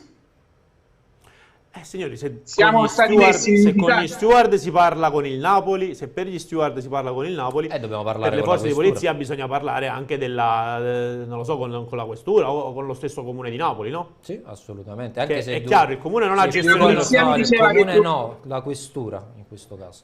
La polizia mi diceva che quel problema doveva essere risolto dagli steward. Però, cioè, se gli No, steward non fanno teoricamente, nulla, allora, la polizia in quel cominciamo caso... ad analizzare la situazione. C'è un Perché la regolamento polizia sta per un'altra cosa là. Sì, esatto, quello c'è un regolamento d'uso allo stadio e in quel settore lo stadio non si può vedere, la partita non si può vedere in piedi. Quindi se c'è qualcuno che si alza, tocca allo steward far sedere tutti. Io poi posso capire che ne sono, 5.000, 6.000, 7.000. Se inizia a far sedere i primi 20, magari gli altri 20 poi si sedono a loro volta, eccetera, eccetera. Quindi io credo che in questo caso non ci sia stato proprio l'intervento degli steward, che in questo caso sono diretta responsabilità del Napoli Calcio. Ergo, noi comunicheremo con il Napoli Calcio per fare chiarezza su questa vicenda che Raffaele fortunatamente, e anzi io ti ringrazio, hai portato alla luce quando i social vengono utilizzati nel modo giusto. Ecco. Volevo fare... Non ho capito, Raffaele, l'ultima frase. No, stava parlando Giovanni. Vai Giovanni. Come bagni, partite, per prendere i biglietti, ci abbiamo una difficoltà enorme su tutto. Prima il biglietto lo pagavamo 5 euro, poi solo per 8 euro. Ticket one, che c'è questo ticket one? Perché dobbiamo pagare anche il ticket one? Perché abbiamo i nostri problemi, per prendere un biglietto una partita, abbiamo i nostri problemi. Assolutamente, ma Quindi c'è stato un rincaro anche dei biglietti. c'è stato da un parte rincaro di anche dei Ticket biglietti, a quanto ho capito. Vabbè, però Sì, qua perché si pagano 3 bisogna euro di parlare col Napoli, mi commissione. sa. 3 euro di commissione su 5 euro di 9,50 biglietti, quindi l'accompagnatore paga più Mamma mia. la commissione che il biglietto, perché il biglietto costa 1 euro e 1,50 euro di commissione. È disabile, paga 4 euro più 1,50 euro di commissione. Però volevo far parlare pure Antonio, perché Antonio è quello che comunque ha avuto tanti disagi. Certo, Vai vai Antonio. Allora, io parlo per tutti, non solo per me, perché non è degno dello stadio Diego Armando Maradona, che è stato dato il nome a un grande giocatore, Certo. e trattare così noi diversamente abili non esistono. Parlo per tutti e non parlo solo per me. Certamente. Assolutamente sì. Possiamo prometterti che andremo avanti già nel corso di questa trasmissione con le dovute segnalazioni, ripeto, non a questo punto soltanto al Napoli, E ma e anche noi non ci alla fermeremo stessa qui, questa è una cosa che voglio dire, noi non ci fermeremo qui. Ma noi siamo con voi, non a caso, quindi andremo avanti insieme, ragazzi. Non vi Pensate che preoccupate. loro hanno iniziato a vedere la partita 55esimo, Eh, ma comunque non è stata la partita come la vivono loro. certo. Per niente. Anche se il Napoli ha fatto il terzo e il quarto gol, per loro è come là non ci fossero più. Vabbè, ma è normale, dopo che per 55 minuti chiedi aiuto Perché hanno avuto una situazione di chiunque, disagio, veramente è una cosa a assurdo. dire e una cosa a viverla quella situazione di disagio. È veramente Spaventosa, assurdo. spaventosa. Ah, un'altra cosa volevo dire. Sì. Il pubblico non ci ha aiutato per niente. Ecco. Anzi, aiutava chi saltava dalla curva inferiore alla curva superiore. Ah, ci sono Quelli stati sono anche bravi. scavalcamenti, quindi. Come no? Dietro di noi. Io ho dovuto spostarmi. Qua, vede? Sì. Ci stanno le panchine, ci stanno quelle travi di cemento. Sì, sì. Vedi queste? Noi ci siamo dovuti spostare perché io per mio figlio ho avuto paura che qualcuno potesse cadere e ci andasse a finire addosso. Là la gente Tutto era brava, sotto gli era occhi degli solidale. steward. Tutto sotto gli occhi Sì. degli steward che non Sì. hanno fatto niente. Là era una cosa solidale, il pubblico è stato solidale, li aiutava a saltare. E Perché poi, era una arrivano, cosa e poi lecita. arrivano le multe a chi cambia posto. Ah, hai capito? Cioè, quindi noi E poi quella è una cosa lecita, hai capito? Quindi lo possono fare, vanno ad aiutarli. Le persone che hanno i disagi sono quelle che vanno aiutate. Siamo noi i disagiati. Certo. Quello è stato Ragazzi, un vero e proprio studio. Ragazzi, non ci resta che ringraziarvi per il vostro contributo. Ringraziamo e- voi per la disponibilità e la pubblicità che state facendo a questo problema. No, ma non si tratta di pubblicità, caro Raffaele, si tratta di giustizia. Di risolvere il problema. Si Esatto. tratta semplicemente di giustizia e di educazione, perché alla fine è quello. Se c'è qualcuno quello che in manca. Perché se c'è qualcuno in Io dico difficoltà lo si un'altra cosa, aiuta. scusate se interrompo. Vai. Secondo me, a noi diversamente abili non ci vogliono più gli stadi.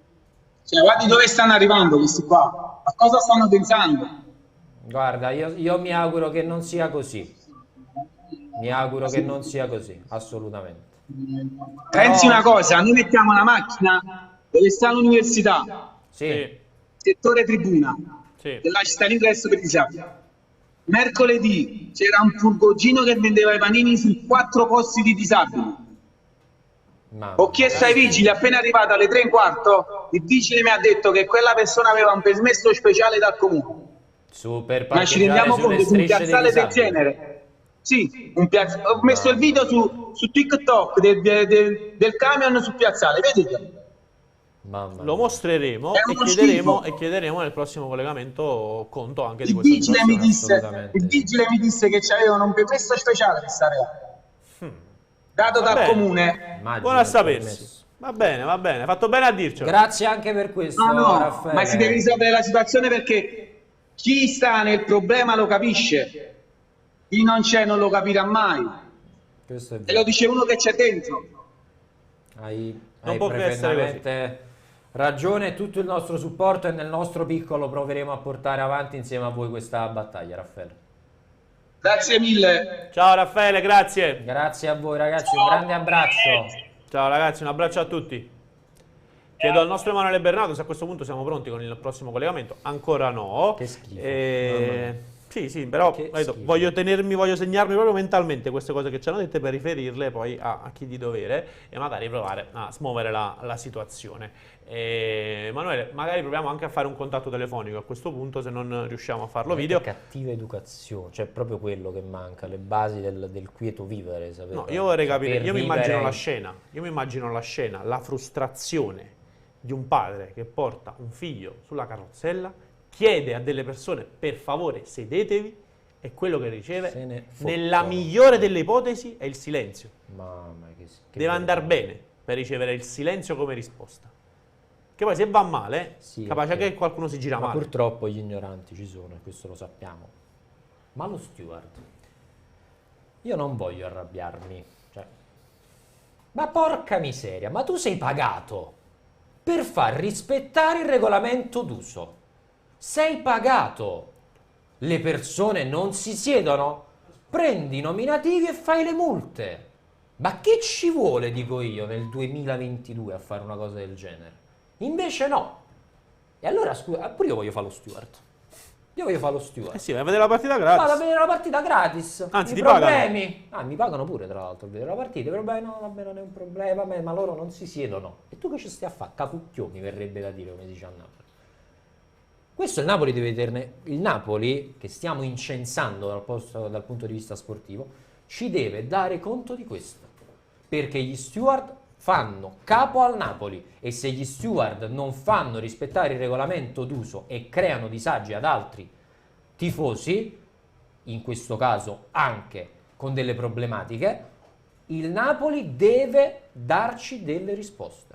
Noi non ci fermiamo davanti a questo, almeno io non mi fermerò. Poi mi potranno fare tutto lo scaricabarile che vogliono in casa Napoli, no, non ce ne occupiamo noi, no, ne deve parlare un altro, Classico. eccetera, eccetera. Allora noi faremo un bel pezzo su calcionapoli24.it, mi prendo io la responsabilità, dove denunceremo questo aspetto, che il Napoli non sa come gestire le persone disabili allo stadio. Poi possiamo attaccarcele dove vogliamo, le partecipazioni in Europa consecutive, il grande gioco, gli ottavi di Champions, il primo posto in classifica. Però il resto poi resti zero come società, e allora zero resti e zero meriti. Che questo è un qualcosa di gravissimo, quello che è successo al Diego Armando Maradona. Gravissimo. E non è un qualcosa della quale si può parlare, vabbè, poi la prossima volta. Se non sei in grado di gestire le partite e di gestire le tifoserie e di gestire i tifosi con dei problemi, non sei una grande società e devi chiedere scusa. E soprattutto devi rimborsarle queste persone che per causa tua non hanno potuto vedere la partita. Adesso proveremo a capire qualcosina in più. Resta il fatto che è vergognoso quello che ci è stato appena raccontato. Per non parlare del permesso speciale sui posti dei disabili. Questa è la storia che mi fa uscire dai Il matti. permesso, Che mi dà i matti. il permesso per una camionetta di vendere i panini parcheggiata sulle strisce dei disabili. Dei disabili. Un permesso speciale, ma più speciale di un permesso disabile. Cosa c'è? Allora, chiedo al nostro Allora, Emanuele allora Bernardo ve se ne ci sono fottete, questa è aggiornamenti. la Allora, realtà. serve ancora qualche minuto, lo ringraziamo ovviamente Mo cominciamo con l'aspettare. per quello che è un lavoro che il nostro Emanuele sta facendo per settare al meglio i collegamenti. Ragazzi, CN24 Live è bella anche per questo, perché la scaletta varia e chiaramente andiamo a far di tutto pur di offrirvi quello che sia il servizio migliore possibile. Non voglio cambiare argomento, non voglio assolutamente cambiare argomento finché non andiamo a ripristinare. Chi è l'addetto? C'è un addetto nel Napoli per quanto riguarda lo stadio? No? Allora, non credo che possiamo parlare dell'aspetto comunicativo, né tantomeno quello attinente al No, marketing. quello assolutamente no, per gli steward. Né tantomeno quello attinente. Lui si affida, il Napoli si affida ad una società esterna. Sì, ho diciamo capito, così. però non è che il Napoli va a vedere se tutti gli steward fanno il loro. Il Napoli paga gli steward perché pensano che facciano fanno il loro lavoro, il loro dovere. Se lo steward non lo fa, poi il Napoli dovrà chiamare la sicurezza e dire: scusate, ma perché non avete fatto rispettare questo, questo e questo? Andiamo con il prossimo collegamento. C'è il consigliere comunale Nino Simeone. Ciao Nino, grazie per essere oggi qui con noi. Ciao Nino. Buongiorno, ciao ragazzi, forza Napoli Nino, sempre. Forza Sì. Napoli sempre. Abbiamo ascoltato poc'anzi la testimonianza delle persone che non sono riuscite a vedere la gara contro l'Ajax perché per il settore disabili c'erano una moltitudine che si ergeva davanti a loro e nonostante le segnalazioni la situazione non è cambiata, soltanto a partire forse dal 55esimo sono migliorate Sì. le cose. Tu assieme ad altri sei stato tra i promotori di quello che è una grandissima iniziativa, vale a dire l'ampliamento dei posti riservati ai disabili allo stadio Diego Armando Maradona in vari settori, e di questo te ne abbiamo dato atto. Però Nino, se poi posti ampliati, ma quelli che ci sono non consentono di vedere la visione dello spettacolo, della partita, E allora che stiamo facendo? È assolutamente condivido in pieno la tua valutazione, e le ho fatte mie con i dirigenti che abbiamo al Comune di Napoli, che si occupano dei rapporti con la società sportiva Calcio Napoli. Io, per quanto mi riguarda, io sono il tipo che cerca sempre di non trovare i colpevoli ma le soluzioni.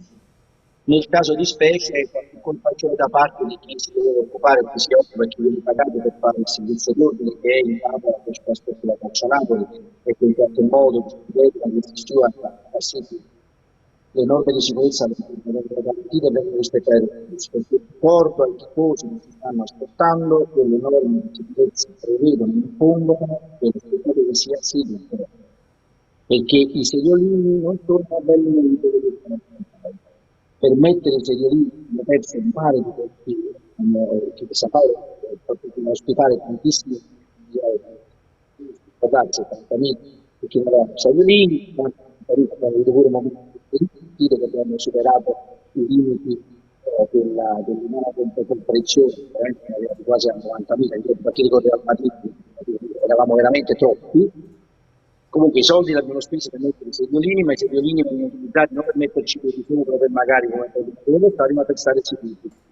A me fa rabbia semplicemente non il fatto, non l'episodio in cui si può accadere, che comunque quando segna il Napoli si alza tutti in piedi, sono momenti e in qualche modo di tutti gli stati, ma non prendere in considerazione e mancare di rispetto a questi tifosi più sfortunati, perché sicuramente più sfortunati di noi, perché venuti sulla carrozzella, perché sono quindi, è stato veramente una brutta immagine, perché la partita che abbiamo perso noi con e poteva succedere qualche tipo, con Napoli poteva. Noi siamo abituati come napoletani, proprio come comunità a dare rispetto soprattutto per quelli che hanno maggiore rispetto per tutti quelli che hanno qualche difficoltà. Mi auguro che non riaccada nella prossima partita, perché a quel punto incominciamo a pensare un po' di questo.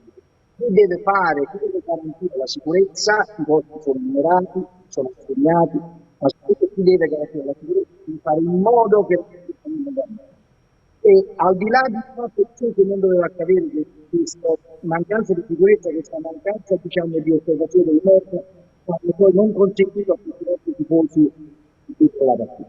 Lo ripeto, io sono sempre molto franco, non mi nascondo di abbiamo fatto le migliori per fare con piccoli le cose che abbiamo imparato per far sì che arrivassero tutti i nuovi posti seguire per i nostri giocatori, a tutti a dire ma come è possibile nello Stato San Paolo, e questa è la risposta che fanno questi ragazzi. Ma lo voglio bene. Io ho fatto, chiedesse scusa, io lo faccio e l'ho fatto già pubblicamente, chiedo scusa a questi tifosi, a tutti i tifosi che si trovano in queste condizioni sulle non per loro volontà. Chiedo scusa a questi nostri, spero che questi episodi non vengano mai, e dico mai.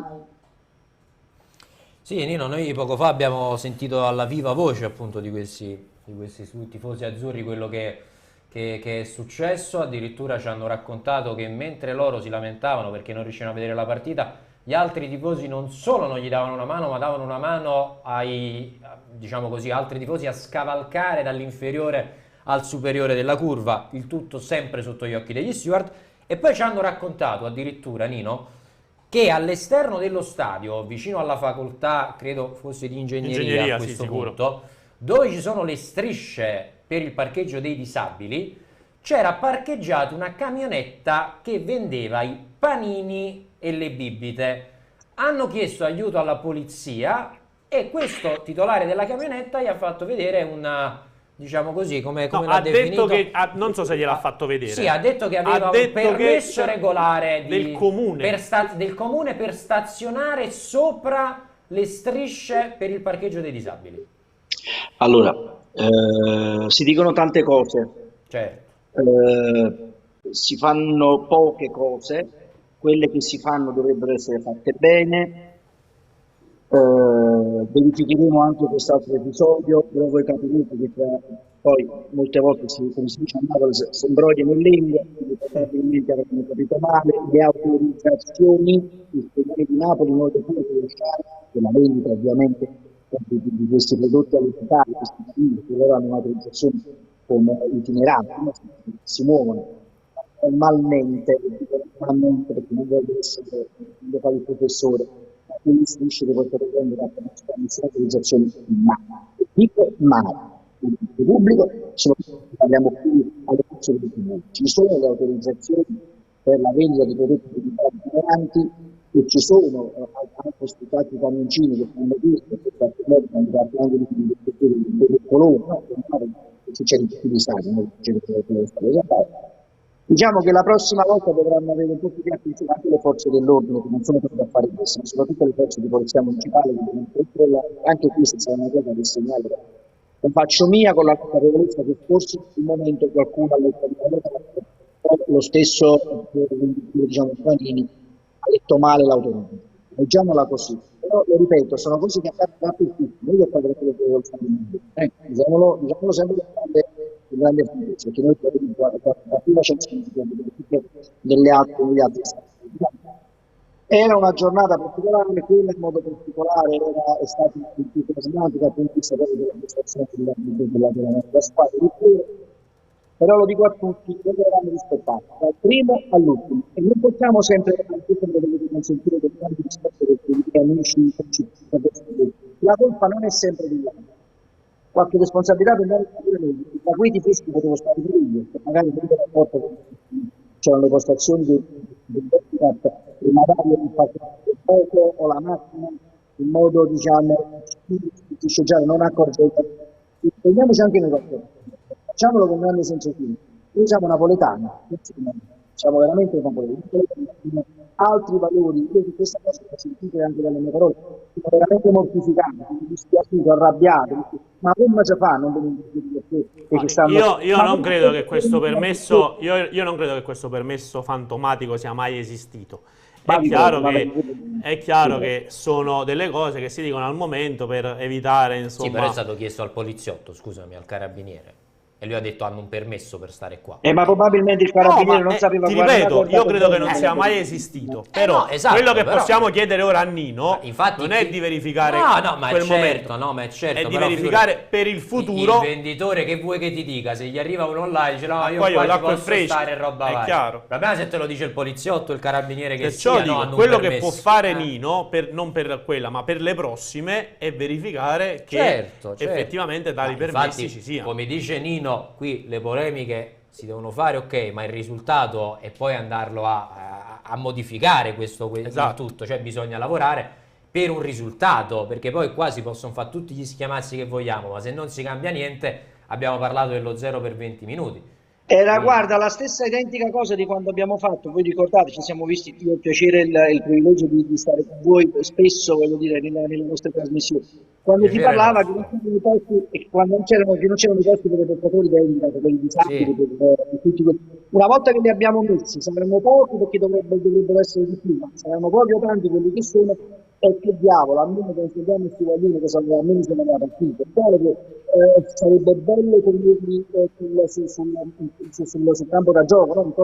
intorno, ma purtroppo le norme di sicurezza non lo prevedono. E se qualcuno pensa che le cose si risolvono così come si dice a Napoli, se c'è vi posso garantire che dal punto di vista amministrativo e burocratico è tutto direttamente complicato, ma questo non perché non deve rendere elementi, assolutamente non è.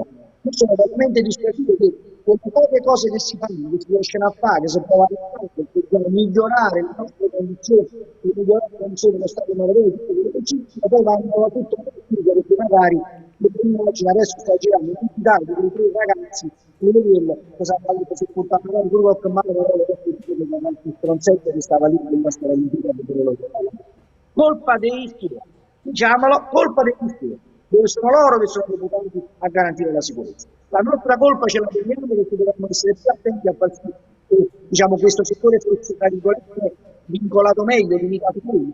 Ma guardate che non di sicurezza per i portatori di handicap per lo stadio negli stadi sono ben restrittivi, sono molto restrittivi. Ecco perché c'è la difficoltà a trovare dei posti. Voi immaginate in un momento di se accadesse qualche cosa che non deve accadere, il portatore di handicap se lo mette davanti a tutto e dopo come fanno a salire e mettersi in sicurezza? Ovviamente stiamo parlando di lo dico perché adesso sono preso veramente da un momento di dispiacere enorme. Io in questa fase avevo visto ma io veramente sono dispiaciuto con tutti gli altri, perché l'avrei potuto commettere. Ti posso chiedere di leggere il cellulare dall'altro lato prima di continuare, perché ci stanno arrivando segnalazioni che non arriva l'audio nel modo migliore. Esatto, proviamo. Scusatemi se io sono colpevole, io sto appiccicato con questi agenti, va bene così? Sì, sentiamo bene.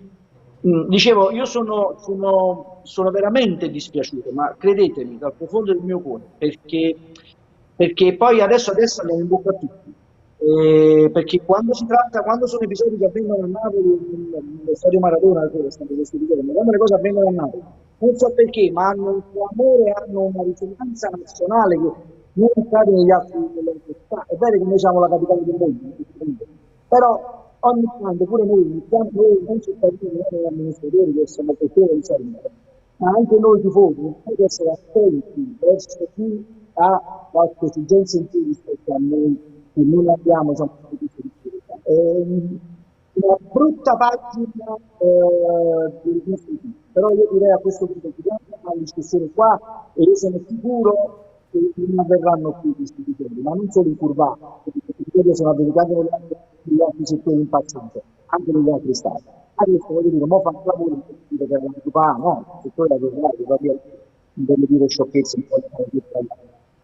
Però chissà perché quelle cose accadono a Napoli hanno sempre una risonanza nazionale, loro ci chiameranno anche dagli Stati Uniti.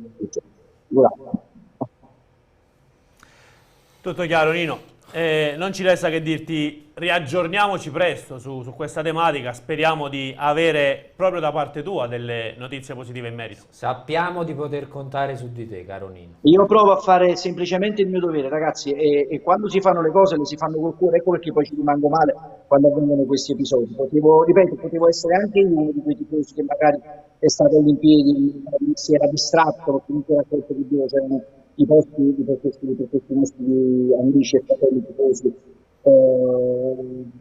con disabilità. Certo. Un po' di attenzione in più, vi prego, cerchiamo di contattare questo mestiere. Poi non accade, sono convinto che non accade più. Grazie mille Nino, un abbraccio ancora e forza Napoli sempre. Forza Napoli, che meraviglia, che ci stanno facendo consolato. Cioè, queste gocce di veleno ce le potremmo proprio evitare, ce le potremmo proprio capito? Perché manca è un peccato, è un peccato. Quel 100 non si può arrivare mai, esatto. C'è uno spettacolo così bello e poi non ce lo si può godere. Ed è davvero un grandissimo peccato, soprattutto per la bellezza dello spettacolo. Grazie Nino, un abbraccio. Ciao Nino. Buona giornata ragazzi, forza Napoli. Sempre, grazie a Nino Simeone. Evitiamo, anzi aspettiamo quelli che possono essere degli sviluppi su questa vicenda, ve lo promettiamo. Adesso che è uscito su Calcio Napoli 24 ti faccio vedere come succede qualcosa. Speriamo. Noi siamo contenti se riusciamo a dare il nostro canale YouTube. Noi mica ci fermiamo, che sei pazzo, mica ci fermiamo. Chi dobbiamo contattare del Napoli? Ma adesso vediamo che qualcuno contattiamo del Napoli, no? Per avere risposte proveremo a contattare la questura anche dal punto di vista della polizia. Sì, perché questa roba... Però non ho capito se era un carabiniere o era un poliziotto. Ma lo risentiamo perché ce l'ha detto, che anche questo. E dobbiamo vedere pure per gli steward. Io poi capisco per quanto riguarda gli steward. Dicono sono pagati poco, per carità. Che possiamo andare a rischiare? Siamo pagati poco. Ecco, bravo Emanuele, sta a casa. Cioè io capisco che bisogna lavorare eccetera eccetera. Se sei pagato poco, incrocia le braccia e dici caro Napoli, mi stai pagando poco per il servizio che ti sto offrendo, pagami di più oppure cerca di qualcun altro. Io sono sempre degli steward, guarda in Inghilterra, lì sono ligi al dovere, si mettono lì belli, spalle al campo e guardano i tifosi. Se c'è un mezzo cretino che fa qualcosa, lo steward, che solitamente è un omaccione enorme, un bodyguard, lo prende e lo butta fuori. Perché a Napoli non si può fare tutto questo e si risolvono un sacco di problemi? Voi mi direte perché c'è la criminalità, la malavita, tutte queste cose, eccetera, eccetera, eccetera. Scuse. Sono anni che ci accampiamo dietro a queste scuse. Basta, io mi sono rotto le scatole di parlare di scuse. Se ci sono problemi si combattono e si risolvono, se non si fa è perché non lo si vuole fare, è ben diverso. Continuiamo a parlare di Napoli, vi promettiamo che questa vicenda non sarà assolutamente accantonata, però torniamo anche al calcio giocato in questo momento e lo possiamo fare dando il nostro buongiorno a Simone Minghelli, direttore di 051, ovviamente lo conoscete, portale specializzato sulle vicende del Bologna. Ciao Simone, come stai? Ciao a tutti, buongiorno, tutto ok, grazie. Allora, parliamo di questo Bologna, della squadra di Thiago Motta, ormai manca poco più di 48 ore al fischio d'inizio di Napoli-Bologna. Come ci arriva la squadra felsinea? Purtroppo ci arriva molto male, è un momento molto difficile, complicato, uno dei più difficili degli ultimi anni, non solo sul piano dei risultati, visto che con Thiago Motta siamo riusciti ad ottenere soltanto un punto in 3 partite, a segnare soltanto un gol, peraltro la Sampdoria ultima in classifica, ma anche proprio sul piano delle prestazioni e dell'ambiente in generale. C'è molto scoramento, c'è una squadra che sta deludendo e sta andando ben oltre le aspettative più negative, perché insomma nessuno prevedeva un Bologna così in basso in classifica e così in difficoltà, al netto insomma delle scelte che adesso possiamo definire sbagliate, compiute nel corso dell'estate, soprattutto quella di non cambiare fin da subito guida tecnica, se quella era poi l'idea della società. Con un subentro in corsa, in una situazione difficile, è chiaro che le cose si sono via via complicate, adesso dobbiamo faticosamente rialzare la testa e cominciare a fare punti, perché lì in fondo comunque la concorrenza è abbastanza folta, il Bologna sulla carta non ha un organico da lotta per la retrocessione, però in questo momento ci si trova invischiato e sicuramente la partita di domenica non è ideale per fare sogni e pensare di muovere la classifica, però è chiaro che l'aspettativa quantomeno è che i rossoblù riescano a mettere in campo una prestazione decorosa e a uscire a testa alta dal Maradona. Poi ovvio che si gioca contro una delle squadre più in forma d'Europa, quindi diciamo che è una prestazione che può servire da trampolino di lancio poi per le 2 gare successive più alla portata contro Monza e Lecce. Sì, Simone, a questo punto io ti voglio chiedere anche delle ultime che arrivano proprio per quanto riguarda il report dei felsinei, perché c'è stata grande attenzione in questa settimana sulle condizioni soprattutto di 2 giocatori, Barrow e soprattutto di Marco Arnautovic, che spesso si è allenato a fatto personalizzato, non è al 100%. Quali sono le ultime anche per quanto riguarda la formazione e se Thiago Motta sta pensando anche a qualche avvicendamento in campo? Thiago Motta fin dal suo arrivo ha cambiato tanto e ha provato più cose a livello tattico e anche a livello di uomini, quindi è chiaro che è anche difficile un po' andare a ipotizzare l'11 titolare. La speranza un po' di tutti è che, diciamo così, il periodo degli esperimenti sia finito e che adesso si cominci a giocare quasi sempre con un 11 titolare ben definito. Per quanto riguarda i singoli, Barrow è stato fermo 2 settimane per un problema alla caviglia, sostanzialmente si può dire recuperato, poi non so se verrà schierato dall'inizio o meno, però rientrerà nei ranghi, così come altri giocatori che hanno avuto qualche problema, vedi Scouten, vedi Sumaro. Sì. Lo stesso Arnautovic fin dall'inizio del ritiro precampionato ha convissuto con un mal di schiena che ogni tanto torna a fare capolino. Lui è un giocatore oltre che molto forte, anche molto generoso, spende tanto e quindi capitano delle settimane in cui deve un attimo fermarsi, fare delle terapie, però insomma da quello che credo poi confermerà tra poco anche Motta in conferenza stampa, sarà della partita domenica, anche se forse non al 100%, ma stringerà i denti e ci sarà. Ok. A proposito dell'atteggiamento del Bologna, ce lo racconti in sintesi il calcio che Thiago Motta sta provando ad applicare a Bologna?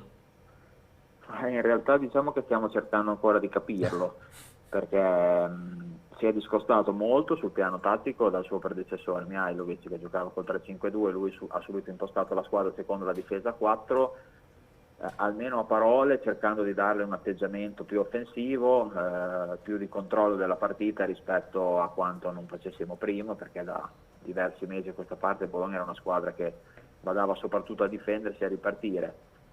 Questa transizione però è ancora in atto e fin qui non ha dato i frutti sperati e non ha dato dei segnali molto confortanti, perché il Bologna è una squadra che continua ancora tantissimo a far fatica a creare gioco, ad avere un'identità precisa, e nel contempo però subisce quasi sempre almeno un gol.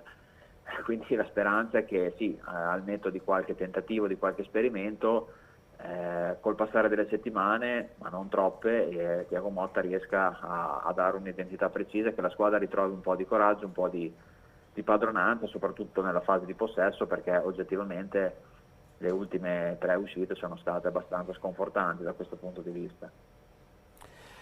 Ultima considerazione su quello che è un singolo, a mio avviso, molto interessante attualmente a Bologna, e sto parlando di Schouten. Il Napoli l'ha seguito in passato, come giudichi il suo percorso di crescita ad oggi? Ma in generale è un ragazzo che sta crescendo. L'anno scorso ha vissuto una stagione un po' complicata perché è rimasto fermo quasi per metà campionato per un infortunio, poi è rientrato ed è stato tra i migliori nella seconda parte di stagione.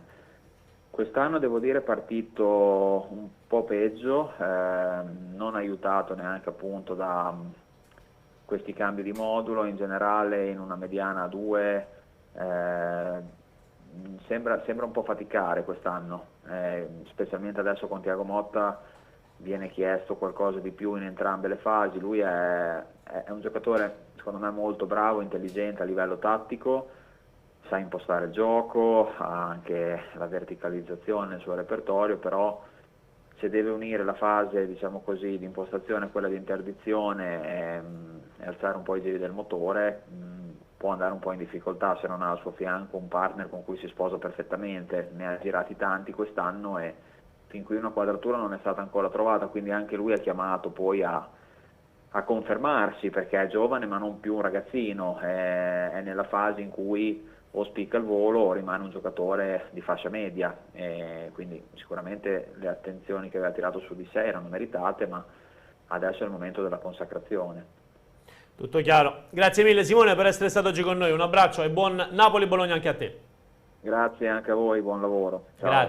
Grazie ancora a Simone Minghinelli, giusto l'ho detta bene, sì, Simone Minghinelli. Sì. Stavo un attimo, perché leggevo le parole di Lozano. Impastato. Sì, un po' impastato, leggevo le parole di Lozano, quindi pensavo già all'articolo, insomma, che abbiamo qui su calcionapoli24.it, che riporta le parole del messicano. Manuel Bernardo, come stai? Tutto bene? Ogni tanto mi voglio sincerare delle condizioni di Emanuele Bernardo, mi preoccupo. Siamo un grande gruppo grazie a Spalletti, sono pronto a calciare i rigori. Si candida, cioè tra Osimhen, sì. Dombelé, Politano, Kvaratskhelia, alla fine le tira Lozano. Sei contento? Come media era il miglior. Ah, dici tu che 7 su potrebbe 9. essere davvero... Quando dopo il doppio errore di Zielinski ci fu... Bruno Galvano fece il resoconto del focus della media rigori, percentuale era il miglior rigorista, 7 su 9. Però in questo momento non credo che sia Lozano il rigorista dell'Napoli.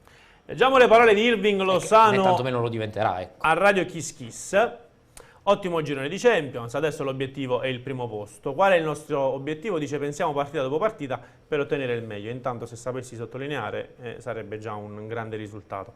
Spalletti è molto importante per i nostri obiettivi, ci riprovo. Spalletti è molto importante per i nostri obiettivi, ha creato un gruppo importante.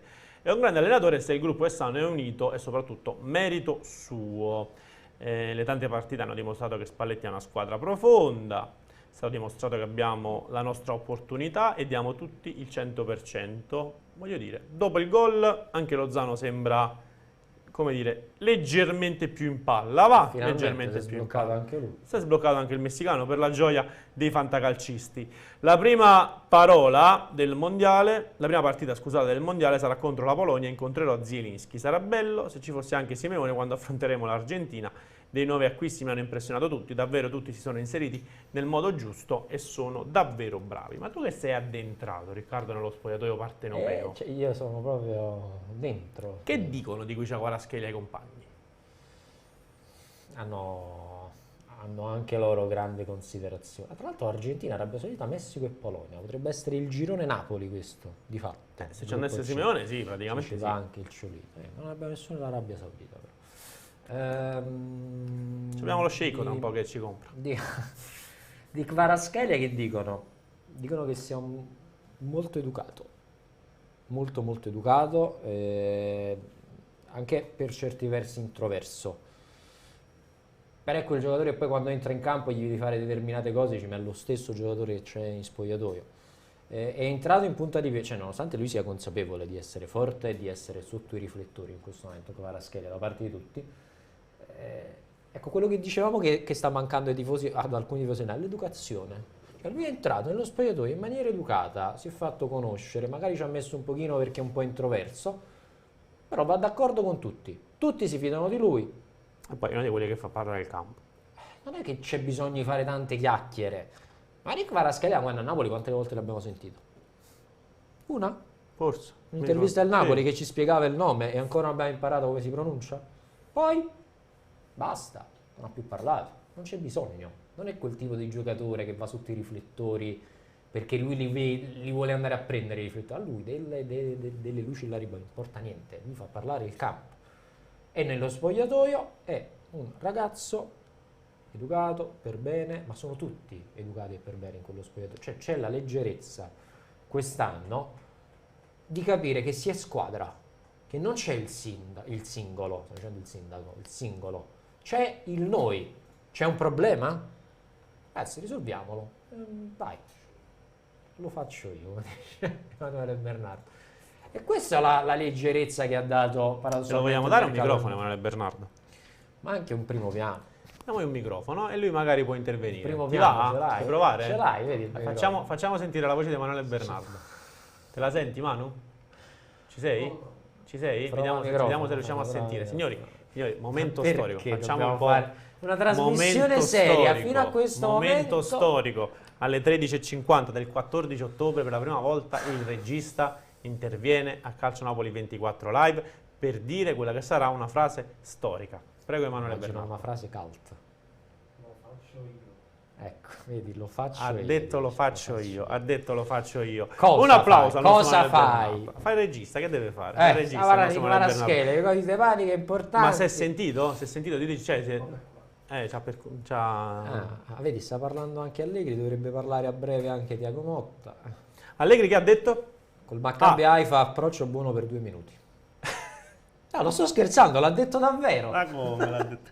L'ha detto davvero, ha detto approccio buono per 2 minuti, poi... Ma che approccio è per 2 minuti? Quando vai in discoteca, Magari è l'approccio è quello, la per 2 Juventus minuti. magari è Ha voluto dire quello, magari- Max Allegri, che quando vai in discoteca c'è un approccio buono per 2 minuti. Come si fa a dire che approccio buono per 2 minuti? Ma che ti devo dire? Ha dato tutto in quei 2 minuti, ha dato tutto.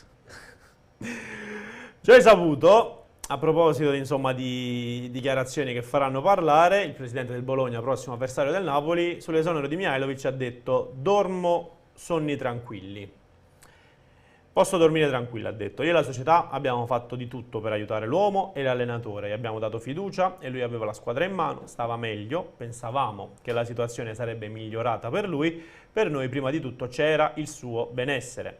Poi abbiamo iniziato male la stagione, i risultati non venivano e il bene del Bologna viene prima del resto. Per il Bologna bisogna di fare un percorso come quello dell'Atalanta, infatti da loro ho preso Sartori. Quindi insomma, saputo così ha spiegato quello che è stato un esonero comunque molto controverso, vale a dire quello di Sinisa Mihajlovic. Effettivamente Sì, sono ma di quelle ci fidiamo, situazioni, esatto, molto non molto ci complicate, fidiamo. molto complicate, che probabilmente solo i diretti interessati poi possono spiegare, mentre agli altri come dire, meglio per gli altri non addentrarsi troppo. Sì, ecco, ma io situazioni molto non mi complicate. fido del Bologna. Sarà che Thiago Motta mi rievoca brutti ricordi dell'anno scorso, la stessa identica situazione. Ultima spiaggia, anzi già esonerato. Cioè, Thiago Motta arrivò a Napoli con lo Spezia l'anno scorso, essendo di fatto l'ex allenatore dello Spezia. Già sapeva di andare via. Ha vinto a Napoli. Ed è rimasto sulla panchina fino alla fine. Io su stai pretattiche non ci cado, a noi non deve proprio interessare il Bologna, ha problemi, non ha problemi, ha cambiato allenatore, gioca chi non gioca. Napoli deve vincere, stop contro il Bologna. Non ci interessa niente di quello che si dice dalle parti della squadra felsina che state architettando voi. Ci sta dicendo che dobbiamo ricordare gli appuntamenti del pomeriggio. Ah, c'è il filo diretto, vedi il pomeriggio. Ci Chi sono c'è? io col filo diretto a partire dalle 16 fino alle 17, ovviamente parleremo di Napoli-Bologna, ma non solo, quindi chiamate, guardateci sul canale 79 Digitale Terrestre, ma anche e soprattutto sul nostro canale YouTube di Calcio Napoli 24. Iscrivetevi ragazzi, siamo quasi a 100.000 iscritti e vi ringraziamo ovviamente tutti per questo traguardo che tra poco taglieremo, grazie soprattutto a voi. Lasciate anche un bel like alla diretta che non fa mai male e attivate quelle che sono le Notifiche, siamo giunti in conclusione? Siamo quasi giunti alla conclusione. Non so se devo dare i saluti. Volevo sapere della live reaction, se ci sarà. Live reaction c'è Ciro. Ok, ci sarà il nostro Ciro Novellino.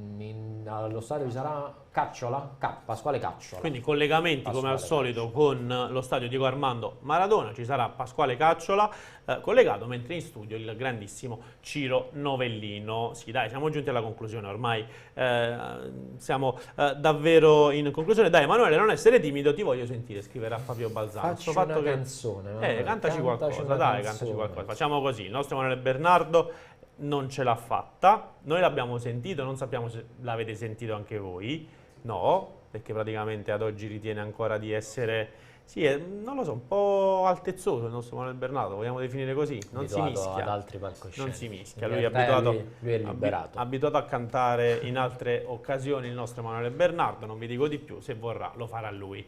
Siamo giunti alla conclusione, intanto lo ringraziamo per la regia di CN24 Live, il coordinamento giornalistico. Non abbiamo ringraziato chi c'è all'ufficio stampa. Bruno Galvan, come? Bruno Galvan. Bisogna ringraziare Bruno Galvan quest'oggi all'ufficio stampa e ovviamente Riccardo Catalano. Grazie a te caro Vincenzo, noi ci ritroviamo settimana prossima con Calcio Napoli 24 Live, però più tardi, adesso prosegue la programmazione di Calcio Napoli 24 TV, dalle 16 alle 17 invece filo diretto con il sottoscritto, mi raccomando vi voglio belli, caldi e carichi anche quest'oggi. E allora un saluto infine da Vincenzo Credendino, buon proseguimento di giornata sui nostri schermi e ovviamente buon Napoli-Bologna a tutti.